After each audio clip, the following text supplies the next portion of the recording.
اب ایک اور بڑی قدیم تفسیر کی طرف آ رہا ہوں. شیعہ حضرات کے قدیم مراجع میں مجمع البیان، عرف عام میں اسے تفسیر طبرسی کہتے ہیں. مجمع البیان شیخ ابو علی الفضل بن الحسن الطبرسی، یہ بھی ان کی وفات 548 ہجری میں ہوئی، یعنی حضور سیدنا غوث العظم رضی اللہ تعالیٰ عنہ کے وصال سے بھی 12 سال قبل. میں آپ کو زمانے بتا رہا ہوں کہ قدیم زمانے سے آج جدید اور ہمارے دور تک کسی زمانے میں اختلاف نہیں رہا صحابیت قطعیہ پر ابو بکر صدیق رضی اللہ تعالیٰ عنہ کی قطعی صحابی ہونے پر. تو جب قطعی صحابی پر اجماع رہا ہے امت کا قرآن کی وجہ سے، تو یہ منسوخ کیسے ہو گئی، بدل کیسے گئی؟ کیا کوئی واقعہ اس قرآن کی قطعیت کو کینسل کر سکتا ہے، تبدیل کر سکتا ہے، قرآن کے کلام کو معاذ اللہ غلط ثابت کر سکتا ہے؟ تو اس کی 5ویں جلد ہے، اس میں بھی وہ یہی بات بیان کرتے ہیں، اور وہ کہتے ہیں نص صریح ہے. یہ بات بھی توجہ سے سننے والی. ثانی اثنین کہتے ہیں یعنی انہو کان ہوا و ابو بکر رضی اللہ تعالیٰ، صرف حضور اور ساتھ ابو بکر صدیق تھے. اذ ہما فی الغار لیس معہما ثالث، کوئی تیسرا شخص ان کے ساتھ نہ تھا. وہو احد اثنین، اور وہ 2 میں سے ایک تھے. فقد نصرہ اللہ منفردا من کل شیء الا من ابی بکر رضی اللہ تعالیٰ عنہ. آپ اندازہ کریں تو اللہ پاک نے اس وقت جو ان پر مدد اتاری، معونت اتاری، عصمت اتاری، سکینت اتاری، ہر شے سے اسے جدا رکھا، ہر فرد اس سے خالی اس وقت باہر رہا سوائے رسول اللہ کے اور ابو بکر صدیق کے. ہر ایک سے جداگانہ نصرت اور معونت اور عصمت اور استقامت اور سکینت عطا کی سوائے ابو بکر صدیق کے. ابو بکر کو حضور کی سکینت کے ساتھ شریک کیا.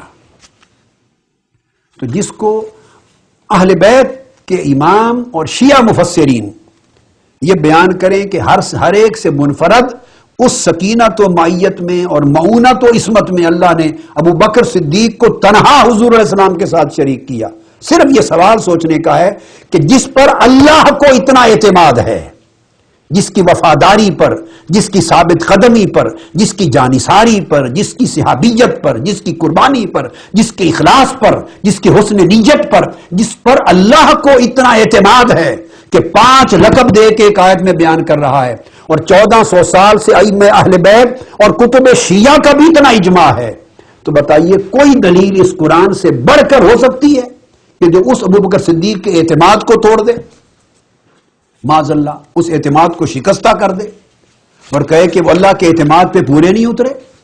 تو پھر ابو بکر صدیق کا نقص نہیں ہے، اس اعتماد کرنے والے رب کے علم غیب پر شبہ ہوگا، اس کی وحدانیت پر، اس کی ربوبیت پر، اس کی توحید پر زد آئے گی، قرآن پر زد آئے گی معاذ اللہ.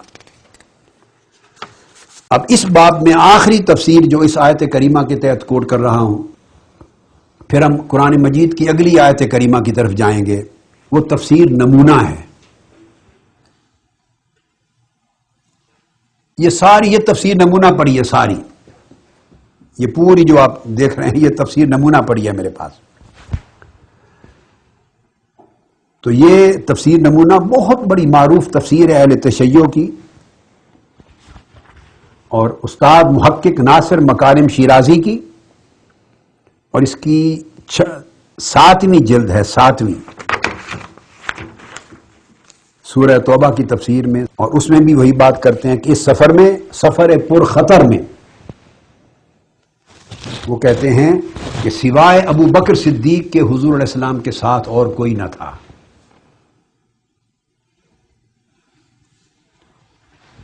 اور اس سفر میں جو خوف و ہراس اور وحشت کا عالم تھا. اب لفظ سنیے تفسیر نمونہ کے، اہل تشیع کے جملہ اہل علم وہ اس تفسیر نمونہ کے نام سے خوب واقف ہیں. اتنی شہرت یافتہ تفسیر ہے، عظیم مرتبے کی. وہ کہتے ہیں اس وحشت اور خوف و ہراس کے عالم کا جو سفر تھا، اس میں فقط ایک ساتھی تھا اور اس کو کہتے ہیں وہ کون تھا؟ یار و ہم سفر پیامبر. وہ حضور کے صرف ہم سفر ہی نہیں تھے بلکہ حضور کے یار بھی تھے. اب اس سے پتہ چلا کہ جب ہم یار غار کہتے ہیں، یار غار، یار مزار، یہ صرف اہل سنت کا دیا ہوا لقب نہیں ہے. پہلے وقتوں میں تو اہل تشیع، مفسرین اور علماء محققین بھی یہ مانتے رہے ہیں. اب فتنوں کا دور ہے، جھگڑے فساد کا دور ہے، تو اب جو بچے یا جو لوگ بیٹھ کے ٹی وی پر یا کسی کے خطاب یا مجلسوں پر سنتے ہیں، انہوں نے کون سی یہ کتابیں اٹھا کے دیکھنی ہے؟ جو بتا دیا وہ سن لیا، جو چھپا دیا وہ رہ گیا. وہ کہتے ہیں یار وہ ہم سفر پیامبر. ابو بکر صدیق رضی اللہ تعالی عنہ حضور کے ہم سفر بھی تھے، صاحب اور یار بھی تھے. تو وہ پیامبر اورا دلداری داد، ان کے دل کو خوش کرنے کے لیے، محبت کی اظہار کے لیے، ان کو سکون دینے کے لیے گفت غم مخور خدا باماست. اے میرے یار، اے میرے ہم سفر اور میرے یار، غم نہ کر، اللہ ہم دونوں کے ساتھ ہے. وہ کہتے ہیں اذ یقول لصاحبہ لا تحزن ان اللہ معنا. یہ ہے ورود کی شان، شان ورود اس آیت کریمہ کی. تو یہ ہم نے گویا ایک آیت کریمہ کا بیان یہ ختم کیا بہت ساری تفاسیر کے ساتھ، اور اگلی آیت کریمہ انشاءاللہ تعالی ہم اگلی نشست میں شروع کرتے ہیں. سب میرا پیغام یہ ہے کہ جو کچھ آپ نے سنا قرآن مجید کی تو ایک نص ہی کافی ہوتی ہے، ایک نص ہی.